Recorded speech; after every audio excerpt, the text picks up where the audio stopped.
તમે બધાને ખ્યાલ છે કે આજે સહન શક્તિ કેટલી ઘટી ગઈ છે. સવારે ચાંદલા વિધિ થાય. હું આ કચ્છ કરવા પાટીદાર સમાજને નથી કહેતો, કારણ કે હજી અહીંયા ગુમાણભાઈ આવ્યું નથી, એટલે બહુ સારી વાત.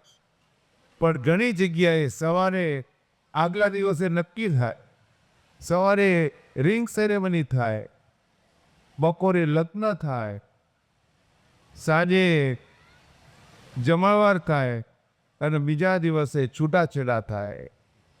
આ પ્રકારની માનસિકતા પણ સોફેસ્ટિકેટ લોકોની અંદર પોતાના સ્વતંત્ર વિચારોને લઈને ચાલી રહી છે.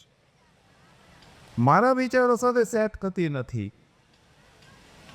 મને ગમે એવું કરતી નથી, મારે કેરિયર બનાવવું છે, આ રખડી ખાય છે, આવું નહીં ચાલે. લગ્ન કરતા પહેલા 17 વખત વિચાર કરો, પણ કર્યા પછી એ જ તમારા ભગવાન છે અને એ જ તમારી દેવી છે. આ ભાવના જો તમે પેદા કરો તો જ શિવ શક્તિનો દુનિયાના ઊંચામાં ઊંચા મંદિરનું જે નિર્માણ કરીએ છીએ ને એ સાર્થક ગણાશે. માત્ર મંદિર નથી બનાવતા આપણે, પણ એ શિવ અને શક્તિના મંદિરના માધ્યમથી સમગ્ર સમાજને જોડવાનું કામ વિશ્વકર્મા ફાઉન્ડેશને લીધું છે.